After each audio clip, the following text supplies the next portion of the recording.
Hello friends, welcome to the Indus ranger.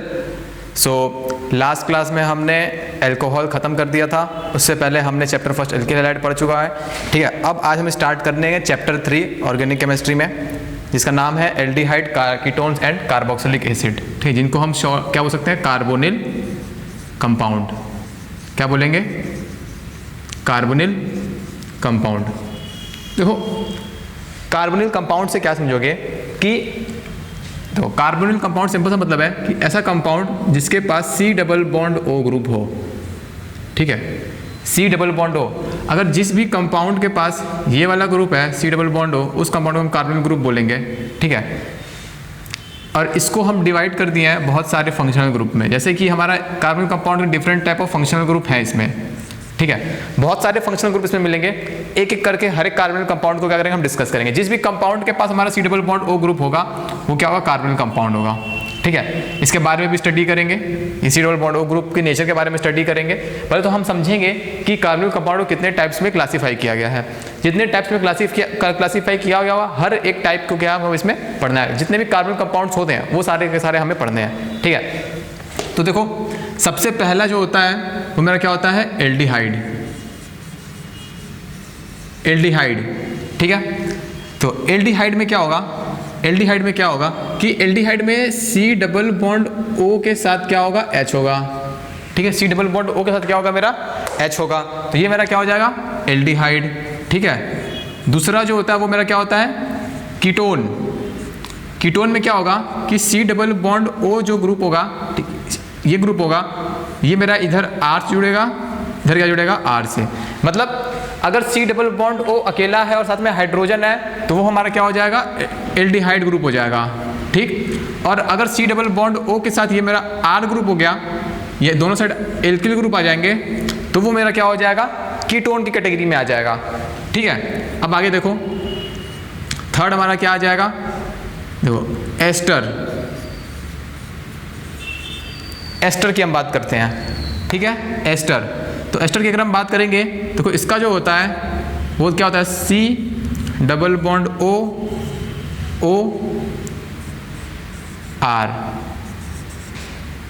मतलब कि ये वाला ग्रुप अगर किसी के पास है, C डबल बॉन्ड O के साथ O और यहाँ पे क्या लगाओ, R, मतलब OR ग्रुप जुड़ाओ, तो इस टाइप के ग्रुप को हम क्या बोलेंगे, यहाँ पर एस्टर फंक्शनल ग्रुप बोलेंगे। ठीक है, उसको मतलब क्या बोलेंगे, उसके फंक्शनल, उस कंपाउंड के पास क्या है, एस्टर फंक्शनल ग्रुप है मेरे पास।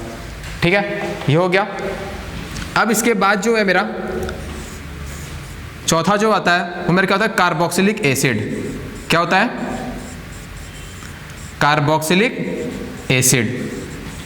देखो, कार्बोक्सिलिक एसिड को कैसे पहचानेंगे कि क्या यहाँ पर रहेगा, तो कार्बोनिल कंपाउंड तो यहाँ भी रहेगा C डबल बॉन्ड O, लेकिन साथ ही साथ अगर इस OR की जगह OH मेरा आ जाएगा, मतलब कि C double bond O OH group अगर किसी कंपाउंड के साथ जुड़ा हुआ है तो उसको हम किसका नाम देंगे, कार्बोक्सिलिक एसिड नाम देंगे, कि उसके पास क्या है, कार्बोक्सिलिक एसिड है। ठीक है, और देखो, अभी देखो यहाँ पर कार्बोक्सिलिक एसिड हो गया, एस्टर हो गया, एल्डिहाइड हो गया, कीटोन हो गया। ठीक, अब बात करेंगे हम क्या, एनहाइड्राइड। एनहाइड्राइड।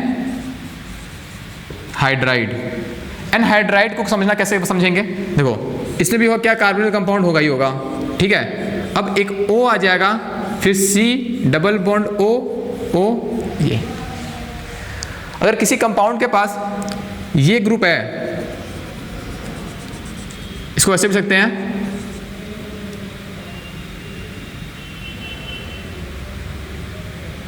CO का होल ट्वाइस।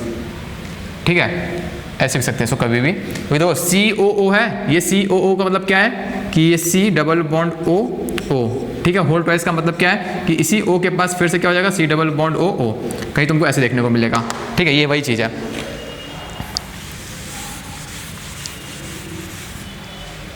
ठीक,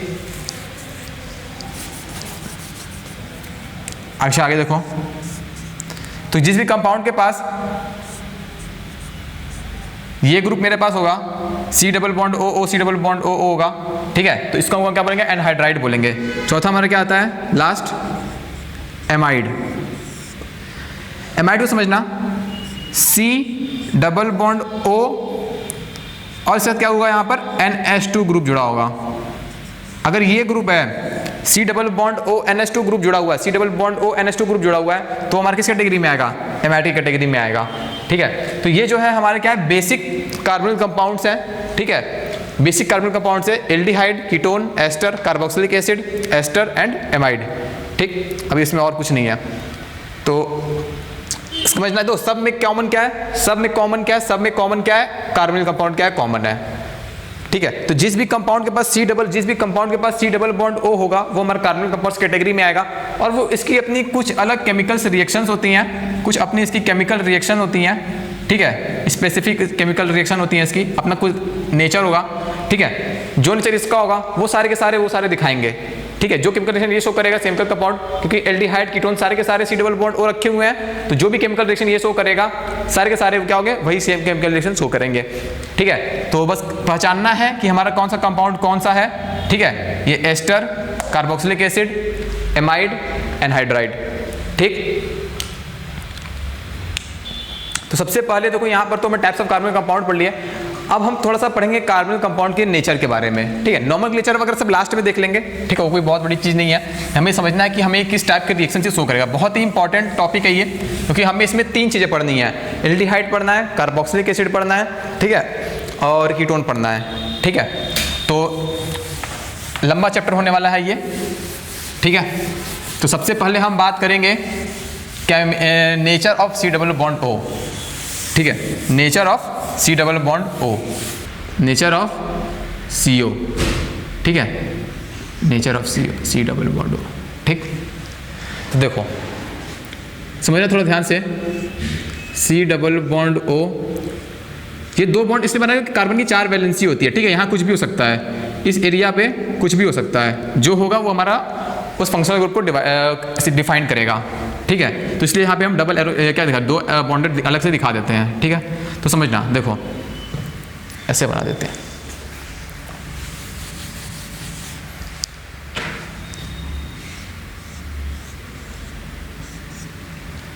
पहले एक बात बताओ, देखो यहाँ पर कार्बन जो है क्या है, sp2 हाइब्रिडाइज्ड है, sp2 हाइब्रिडाइज्ड है। ठीक है, ये ऑक्सीजन भी मेरा क्या है, sp2 हाइब्रिडाइज्ड है। ठीक, और एक चीज़ देखो, ये पाई बॉन्ड बना हुआ है और पाई बॉन्ड बना हुआ है। पाई बॉन्ड कैसे बनता है, पाई बॉन्ड p बॉन्ड की लेटरल ओवरलैपिंग से बनता है। p बॉन्ड की ये p बॉन्ड, अगर ये हमारा p बॉन्ड है, ये हमारा p बॉन्ड है, p बॉन्ड की लेटरल ओवरलैपिंग से, मतलब इसका ऊपर का और नीचे का लोब मिलेगा तो हमारा क्या होगा, पाई बॉन्ड का फॉर्मेशन होगा, पाई बॉन्ड का फॉर्मेशन होगा। ये हो गया मेरा, ये मेरा हो गया ये plus plus minus minus plus minus. ठीक है, तो हमारा क्या हो गया, ये पाई बॉन्ड का फॉर्मेशन हो गया। पाई लेटरल बॉन्ड, लेटरल ओवरलैपिंग से हमारा क्या होगा, पाई बॉन्ड का फॉर्मेशन होगा, C डबल बॉन्ड हो। ठीक है, तो अब एक चीज़ यहाँ पर ध्यान दो, देखो यहाँ पर कि ये कार्बन जो है ऑक्सीजन से बॉन्डेड है, ये कार्बन जो है इस ऑक्सीजन से बॉन्डेड है, और ऑक्सीजन और कार्बन में ऑक्सीजन जो है ज़्यादा इलेक्ट्रोनेगेटिव एटम होगा। अगर ये ज़्यादा इलेक्ट्रोनेगेटिव एटम है, तो ये कार्बन से क्या करेगा, इलेक्ट्रॉन डेंसिटी विथड्रॉ कर लेगा। अगर कार्बन से इलेक्ट्रॉन डेंसिटी विथड्रॉ करेगा तो कार्बन कैसा स्पीशीज हो जाएगा, इलेक्ट्रॉन डेफिशिएंट स्पीशीज हो जाएगा। ठीक है, इलेक्ट्रॉन डेफिशिएंट स्पीशीज बन गया मेरा कार्बन। तो एक तरह से एज अ ये कार्बन हमारा क्या होगा, इलेक्ट्रोफाइल बन जाएगा। क्या हो गया मेरा ये कार्बन हमारा क्या हो गया यहाँ पर, इलेक्ट्रोफाइल। ठीक, तो अब यहाँ पे एक चीज समझो कि यहाँ पर कार्बन जो है मेरा इस कार्बोनिल कंपाउंड में इलेक्ट्रोफाइल की तरह बिहेव कर रहा है, तो कोई भी न्यूक्लियोफाइल होगा वो न्यूक्लियोफाइल जो है इस कार्बन पर इजीली अटैक कर देगा। ठीक है, इस कार्बन पर इजीली अटैक करेगा और रिएक्शन शो करेगा। मतलब क्या है इसका कि ये हमारा इलेक्ट्रोफाइल है और न्यूक्लियोफाइल आ रहा है, तो मतलब कार्बोनिल कंपाउंड जो है ना वो तुम्हारे न्यूक्लियोफिलिक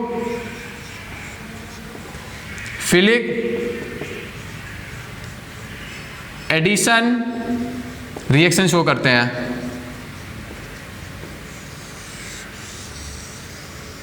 मतलब पहला चीज हमें क्या पता चला कि कार्बोनिल कंपाउंड्स में कार्बन ये वाला हमारा इलेक्ट्रॉन डेफिशिएंट सेंटर हुआ, क्योंकि ऑक्सीजन पे ज्यादा इलेक्ट्रॉन नेगेटिव एटम है, इससे इलेक्ट्रॉन क्या करेगा, विथड्रॉ कर लेगा।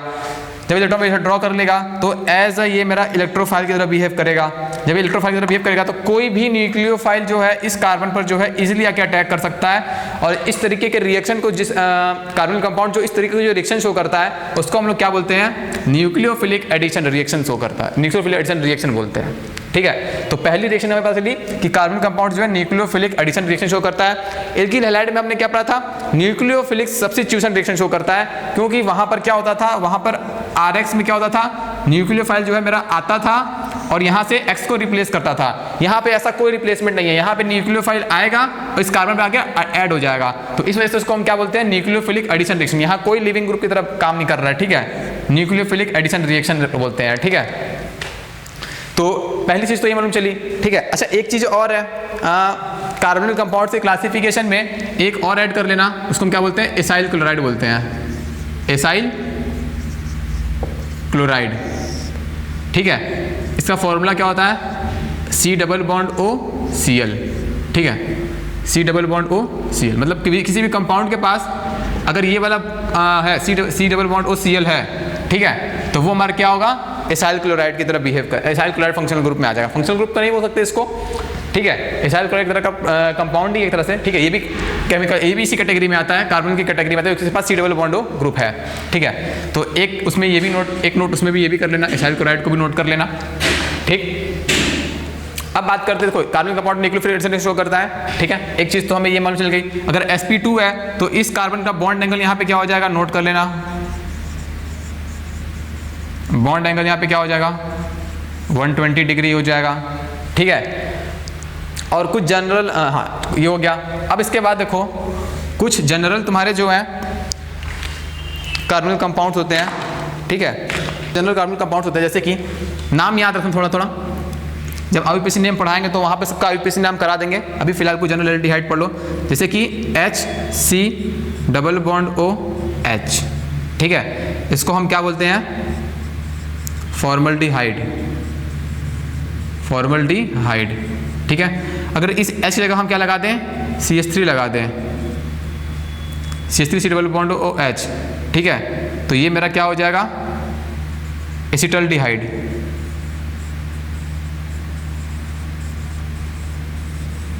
एसिटल्डिहाइड। ठीक है, और यहाँ पे देख लो CH3 C+O CH3 ले लें। ठीक है, तो ये मेरा क्या हो जाएगा, एसीटोन हो जाएगा। ठीक, बस ये कुछ ये तीन हमारे नॉर्मल हर जगह हम यूज़ करेंगे, कभी फॉर्मल्डिहाइड, कभी एसिटल्डिहाइड, एसीटोन वगैरह कभी यूज़ कर लिया करेंगे। ठीक है, तो ये तीन जो हमारे कॉमन एल्डिहाइड है, और कोई ये एक कीटोन है हमारा एसीटोन।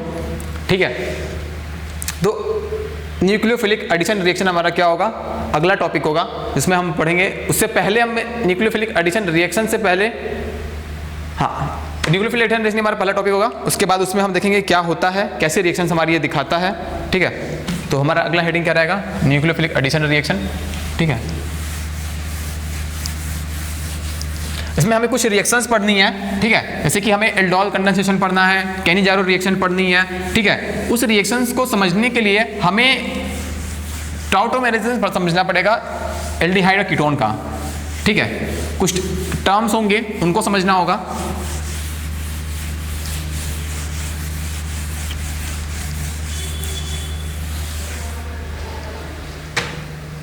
देखो थोड़ा समझो, अगर हम देखो पैम के कंपाउंड, जनरल कंपाउंड ले लेते हैं, एसीटोन अभी जो हमने बनाया था। ठीक है, एसीटोन ले लिए। ठीक है,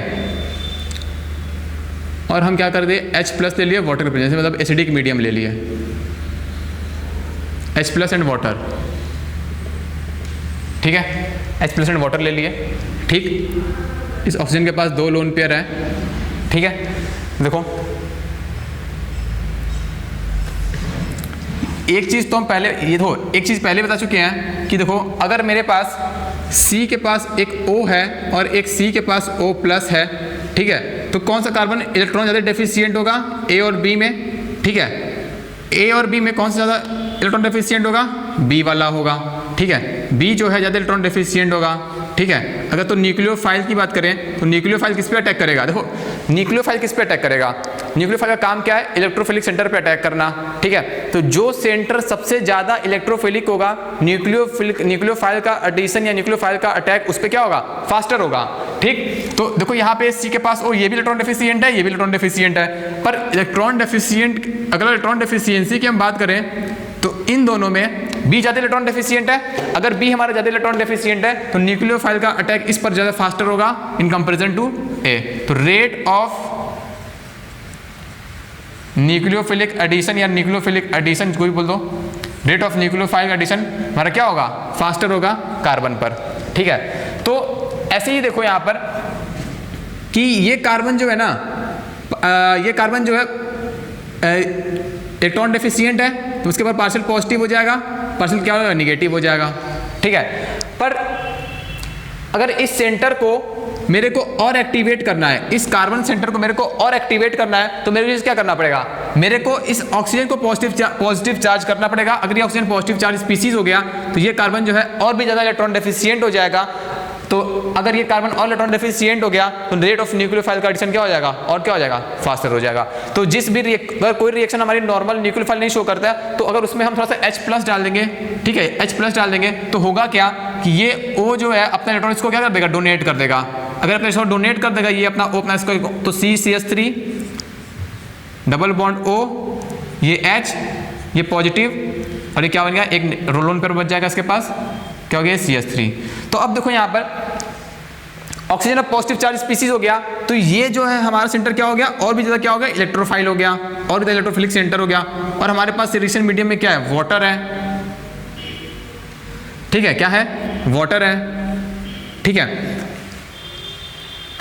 तो वाटर है मेरे पास, तो बेसिकली अब यहाँ पे देखो होगा क्या, एक तो यहाँ भी अटैक कर सकता है, और एक चीज और देखो कि ये जो हाइड्रोजन है ना, पहले देखो ये कार्बन कंपाउंड से जो कार्बन जो जुड़ा हुआ है इसको हम क्या बोलते हैं, अल्फा कार्बन बोलते हैं। फंक्शनल ग्रुप से जो कार्बन बॉन्डेड होता है, फंक्शनल ग्रुप से जो कार्बन डायरेक्टली बॉन्डेड है उस कार्बन को क्या बोलते हैं, अल्फा कार्बन बोलते हैं। तो देखो C double bond O group से ये कार्बन बॉन्डेड है तो हम क्या पढ़ रहे हैं, अल्फा कार्बन हो गया मेरा, ये मेरा क्या हो गया, अल्फा कार्बन हो गया, ठीक है।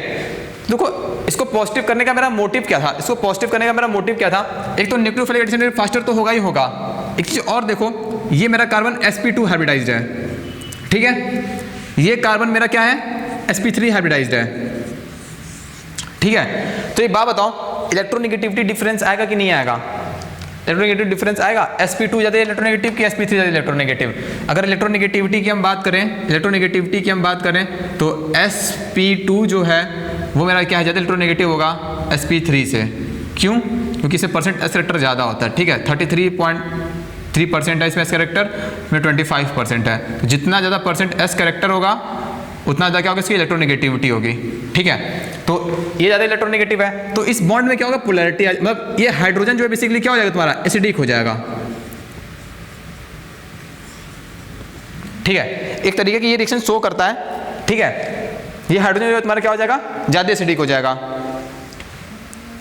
ये हाइड्रोजन मेरा क्या है, एसिडिक है, तो ये कार्बन भी सेंटर है, इलेक्ट्रोफिलिक सेंटर है, ये हाइड्रोजन भी मेरा एसिडिक सेंटर है। तो कार्बोनिल कंपाउंड्स में जनरली होता क्या है कि यहाँ भी रिएक्शन होती है और इसके साथ भी रिएक्शन होती है, दोनों ही टाइप की रिएक्शन हमारी ये कार्बोनिल कंपाउंड जो है शो करता है। एक हमारा नॉर्मल न्यूक्लियोफिलिक एडिशन रिएक्शन, और एक जो है मेरा क्या, ये एसिडिक हाइड्रोजन को जब एब्जॉर्ब करेगा तो क्या रिएक्शन शो करता है वो बताते हैं, ठीक है। तो सबसे पहले तो देखो ये हाइड्रोजन को जो है ऑक्सीजन को पॉजिटिव करने का मोटिव क्या था, चीज क्या होगा, ज्यादा इलेक्ट्रोफिलिक सेंटर हो जाएगा, तो इनके बीच ये sp2 है और ये sp3 है। जब इलेक्ट्रोनेगेटिविटी डिफरेंस आएगा तो ये हाइड्रोजन भी क्या हो जाएगा, मेरा एसिडिक हाइड्रोजन हो जाएगा। तो कार्बोनिल कंपाउंड में एसिडिक हाइड्रोजन की अगर हम बात करेंगे तो इस अल्फा कार्बन की हम बात करेंगे। तो कोई भी अगर हम H+ एसिडिक मीडियम में एसीटोन क्या करेगा हमारा, कि ये एसीटोन वाटर जो है इस हाइड्रोजन को एब्सॉर्ब कर लेगा, ठीक है, और ये जो है क्या हो जाएगा, ये बॉन्ड यहाँ शिफ्ट कर जाएगा, अपना इलेक्ट्रॉन यहाँ के साथ डोनेट कर देगा, और ये जो है यहाँ पर क्या हो जाएगा, ऑक्सीजन को अपना इलेक्ट्रॉन डोनेट कर देगा, ठीक है। तो यहाँ होगा क्या बेसिकली, अब देखो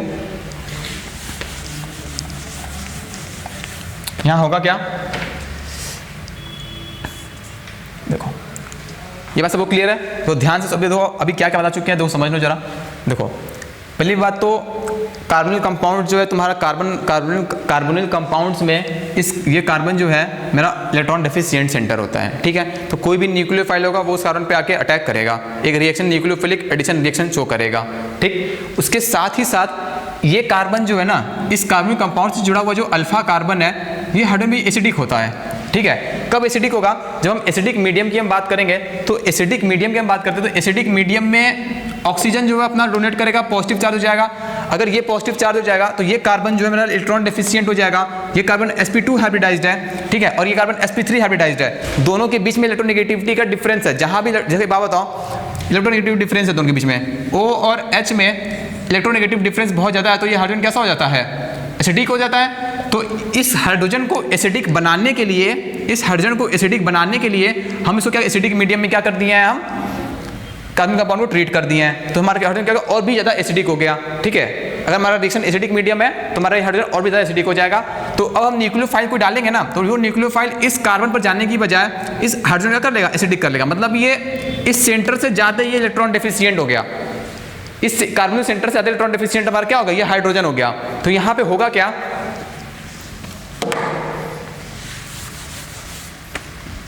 यहाँ पे होगा क्या कि ये OH2 जो है H को तो लेता जाएगा, तो समझो जरा होगा क्या? ये क्या हो गया? CH2 C double bond O। अभी फिलहाल ये बताते हैं, तो पहले तो ये बॉन्ड का रोटेशन भूल जाओ अभी, ठीक है, एक एक करके बताते हैं। देखो ये तो ये हुआ, ये हमारा CH3 हो गया, और नेगेटिव चार्ज जो है मेरा इस कार्बन पर आ गया, ये नेगेटिव चार्ज मेरा इस कार्बन पर आ गया, ठीक। अब देखो बात आती है यहाँ पर, अगर ये नेगेटिव चार्ज बना है तो ये नेगेटिव चार्ज मेरा स्टेबल होना चाहिए, ये नेगेटिव चार्ज मेरा क्या होना चाहिए? स्टेबल होना चाहिए, ठीक है। नेगेटिव स्टेबल, ये नेगेटिव चार्ज स्टेबल है भी, क्यों? क्योंकि ये जो है रेजोनेंस स्ट्रक्चर शो करेगा, ये यहाँ से यहाँ जाएगा, अगर अपना डोनेट यहाँ करेगा तो ये क्या होगा? यहाँ से यहाँ जाएगा, ठीक। तो क्या बन जाएगा मेरा इधर? CH2 डबल बॉन्ड C, ये हो गया OH, क्या हो गया इधर? CH3, ठीक है। तो ये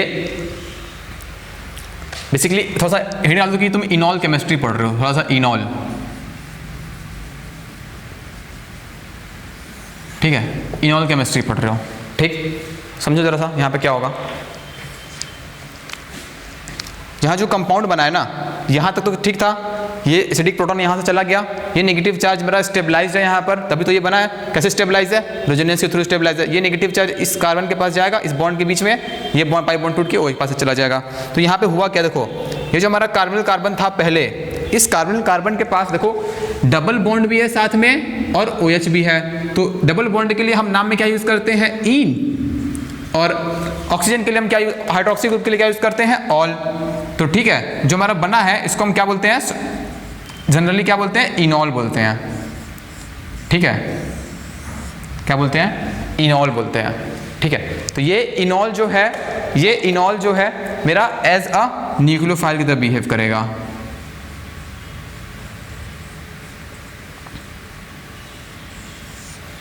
ये इनॉल जो है एज अ न्यूक्लियोफाइल, क्यों न्यूक्लियोफाइल की तरह बिहेव करेगा? क्योंकि अगर इस एसिटल्डिहाइड, इस एसीटोन को एसिडिक मीडियम में डाले हैं तो हमारा जो यहाँ पे कार्बन आयन जनरेट हुआ है, ये कार्बन आयन हमारा स्टेबलाइज्ड है। तो ये कार्बन आयन जो जनरेट हुआ है मेरा यहाँ पर, ये कार्बन आयन जो जनरेट हुआ है, ये कार्बन आयन कार्बन पर नेगेटिव चार्ज है, तो इलेक्ट्रॉन इसके पास ज्यादा हो गई। अब ये क्या करेगा? इलेक्ट्रोफाइल पे अटैक कर देगा, ठीक। तो न्यूक्लियोफिलिक का एडिशन रिएक्शन ये भी शो करेगा। तो बेसिकली यहाँ पे जनरेट क्या किया हम? यहाँ पे एक न्यूक्लियोफाइल जनरेट किए हैं, जो कि इस न्यूक्लियोफाइल का नाम क्या है मेरा? इनॉल, ठीक है। Enol as a nucleophile, enol as a nucleophile, ठीक है। तो अगर तुम्हें कार्बोनिल कंपाउंड में कहीं भी अगर ये एसीटोन दे दे और फिर तुम्हारे क्या H+ मीडियम H+ दे दे, तो वहाँ पे इनॉल का फॉर्मेशन होगा, ठीक है, पहली चीज। अब एक चीज और है कि सपोज करो ये तो रहा मेरा एसिडिक मीडियम में, ये मेरा क्या था?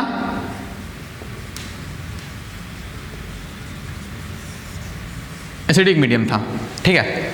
अगर हम स्ट्रॉन्ग बेस ले लें, ठीक है, स्ट्रॉन्ग बेस ले लें, क्योंकि देखो वाटर उतना अच्छा न्यूक्लियोफाइल नहीं है, वाटर तो न्यूक्लियोफाइल की तरह बिहेव कर रहा है, ठीक है। अगर सिंपल वाटर न्यूक्लियोफाइल की तरह बिहेव कर रहा है, पर वाटर जो डायरेक्टली इस पर अटैक नहीं कर सकता। तुम पहले भी बोल सकते थे सर H+ लेने की जरूरत ही नहीं थी, वाटर इस पर डायरेक्ट इस पर अटैक कर देता, तब ये हाइड्रोजन हमारा उतना एसिडिक नहीं था, हमें इस हाइड्रोजन को एसिडिक बनाना पड़ा, ठीक है, क्योंकि हमारे पास वाटर, अगर यहाँ पे हम कोई स्ट्रॉन्ग न्यूक्लियोफाइल ले लें ना, कोई हमारा स्ट्रॉन्ग न्यूक्लियोफाइल ले लें, स्ट्रॉन्ग न्यूक्लियोफाइल ले लेंगे as a hydroxide ion NaOH ले लें, ठीक है, NaOH ले लें, ठीक है, तो वो हमारा जो है वहाँ पे H+ की हमें जरूरत नहीं पड़ेगी, वो हमारा डायरेक्टली यहाँ से H+ ले जाएगा, ठीक है। तो अगर हम देखो एसिडिक मीडियम में हमें क्या बोलते हैं, एसिडिक मीडियम में हमें क्या चाहिए, H+ चाहिए, क्यों, क्योंकि हमें जो है इस हाइड्रोजन को एसिडिक बनाना पड़ता है, ठीक है। अगर हम कोई स्ट्रॉन्ग बेस ले लेंगे तो वो हमारा जो है डायरेक्टली इस H को क्या करेगा, ले जाएगा, ठीक है। तो अगला रिएक्शन हम देख लेते हैं बेसिक मीडियम में क्या होगा। बेसिक मीडियम में भी हम यहीं बता देते हैं तुम्हें। तो बेसिक मीडियम में देखो यहाँ पर जो हमारा बना है ना, इसी के आगे हम कंटिन्यू कर देते हैं बेसिक मीडियम में। देखो बेसिक मीडियम मतलब कोई OH- ले लेते हैं, ठीक है, OH- ले लेते हैं, तो यहाँ पे क्या होगा, देखो ये CH2H है, ये CH2H है, ठीक है। तो ये बेस जो है इस अल्फा कार्बन पे जो है हाइड्रोजन है, इसको क्या करेगा, लेता जाएगा, ठीक है। तो हमारा जो बनेगा वो क्या बनेगा, देखो यहाँ पर क्या बनेगा, C- हो जाएगा, ठीक है। यहाँ पर जो है मेरा HH नहीं होगा, ठीक है। तो समझो यहाँ पे क्या हुआ, बेसिक मीडियम में OH- जो है एक स्ट्रॉन्ग बेस की तरह बिहेव करेगा, और ये हाइड्रोजन को जो है, इस हाइड्रोजन को जो है, इस एसिडिक हाइड्रोजन को जो है आराम से क्या करेगा, एक्सट्रैक्ट कर लेगा। तो यहाँ पे होगा क्या कि CH2 के पास माइनस बन गया, ये CH2 कार्बन, ये कार्बन आयन बन गया, और ये देखो ये कार्बन आयन भी फिर से स्टेबलाइज हो जाएगा, क्यों, क्योंकि हमारा जो है ये एक्स्ट्रा रेजोनेंस को करा करके क्या कर रहा है, इसको स्टेबलाइज कर दे रहा है, ठीक। तो ये निगेटिव चार्ज जो है इस पे जाएगा, इधर जाएगा, निगेटिव इस बॉन्ड के पास गया, ये इधर शिफ्ट करके इस ऑक्सीजन के पास चला गया, तो ये निगेटिव चार्ज शिफ्ट होकर ऑक्सीजन के पास चला गया, ये निगेटिव चार्ज शिफ्ट होकर ऑक्सीजन के पास चला गया। और निगेटिव चार्ज सबको पता है कि most stable on more electronegative atom, positive charge is more stable on less electronegative atom, ठीक है, ये हमने GOC में पढ़ रखा है। तो देखो ये हमारा क्या बना, अभी इससे पहले हमारा क्या बना था, इनॉल बना था। इनॉल हमने किसको बोला था कि कार्बोनिल कार्बन जो है हमारा वो डबल बॉन्ड से भी बॉन्डेड था और एक हाइड्रोक्सी ग्रुप से भी जुड़ा हुआ था, तो इसका नाम क्या हो गया, इन प्लस ऑल, इनॉल बन गया, ठीक है। बट यहाँ पे क्या है, यहाँ पे देखो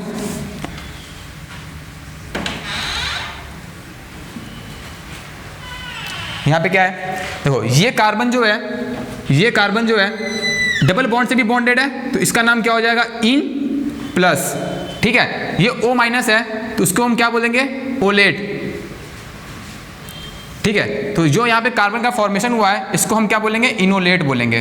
जैसे किसी की पे अगर नेगेटिव चार्ज आता है तो उसके नाम के आगे क्या लग जाता है, 8 लग जाता है, ठीक है। तो ऑल प्लस 8, ठीक है, वो न्यूट्रल था मेरा, तो क्या बन जाएगा यहाँ पर, इनोलेट का फॉर्मेशन हो जाएगा, क्या बन जाएगा मेरा यहाँ पर, इनोलेट का फॉर्मेशन हो जाएगा। और ये भी हमारा क्या होगा, एज अ, जहाँ भी कार्बन के ऊपर निगेटिव चार्ज है, अगर कार्बन के ऊपर निगेटिव चार्ज है तो एज अ न्यूक्लियोफाइल की तरह ये भी बिहेव करेगा, as a nucleophile, as a nucleophile, ठीक है। तो आज अभी तक हमने क्या क्या पढ़ लिया, तो अभी तक हमने क्या क्या पढ़ लिया, हमने कार्बोनिल कंपाउंड पढ़ा, उसके क्लासिफिकेशन पढ़े, बहुत सारे कार्बोनिल कंपाउंड था, इसमें एसिल क्लोराइड आया, एल्डिहाइड आया, कीटोन आया, एस्टर, एमाइड, एनहाइड्राइड, हमारे इतने सारे फंक्शनल ग्रुप आ गए, ठीक, और कार्बोक्सिलिक एसिड, ठीक। तो उसके बाद हमने क्या पढ़ा, C+O का नेचर पढ़ा, C+O का नेचर पढ़ा। C+O हमारा क्या शो करता है, न्यूक्लियोफिलिक एडिशन रिएक्शन हमारा क्या करता है, शो करता है, ठीक है। एक तो वो रिएक्शन शो करता है, दूसरा क्या है कि अगर हम किसी एल्डिहाइड को ले लें, अगर हम किसी एल्डिहाइड को ले लें तो उसके पास जो अल्फा कार्बन के पास जो हाइड्रोजन है ना, वो हाइड्रोजन का नेचर कैसा होता है, एसिडिक होता है। तो अगर हम एसिडिक मीडियम ले लेंगे तो वो एल्डिहाइड जो है किस में कन्वर्ट हो जाएगा, इनॉल में कन्वर्ट हो जाएगा, ठीक है। ये और एक चीज़ और है यहाँ पर ध्यान देना कि अगर एसिडिक मीडियम हो या बेसिक मीडियम हो, ये जो हमारा CH3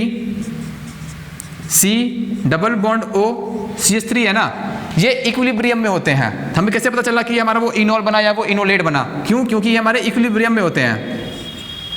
मतलब क्या है कि देखो इक्विलिब्रियम में होते हैं, मतलब CH2 डबल बॉन्ड COH, क्या हो गया ये मेरा CH3, इसको हम क्या बोलते हैं, कीटो फॉर्म इसको हम क्या बोलेंगे, इनॉल फॉर्म। ठीक है, कीटो फॉर्म और इनॉल फॉर्म।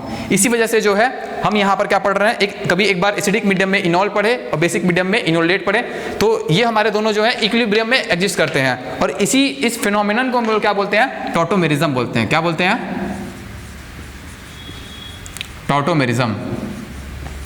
ये टॉटोमराइज करते रहते हैं, आपस में जो है एक दूसरे में बदलते रहते हैं। लेकिन हम जानते हैं कि हम कल की क्लास में हम देखेंगे कि कीटो फॉर्म जो है वो हमारा ज़्यादा स्टेबल होता है in comparison to enol form. इस एरो का मतलब यही है कि ये कीटो फॉर्म की तरफ ज़्यादा फेवरेबल है, इनॉल फॉर्म में ज़्यादा फेवरेबल नहीं होता है। ठीक है, तो अगर हमें एसीटोन कोई भी कार्बोनिल कंपाउंड दे दे, कोई भी carbonyl compound they, for example अगर हमें एस्टल्डिहाइड दे देता है, एसीटोन दे देता है, एल्डिहाइड दे देगा, कीटोन दे देगा, जिसके पास अल्फा हाइड्रोजन होगा, जिसके पास क्या होगा, अल्फा हाइड्रोजन होगा, तो वो हमारे किस में कन्वर्ट हो जाएगा, इनॉल फॉर्म में या इनोलेट फॉर्म में कन्वर्ट हो जाएगा। डिपेंड करेगा कि हमारा कंडीशन क्या है, एसिडिक मीडियम है कि बेसिक मीडियम है।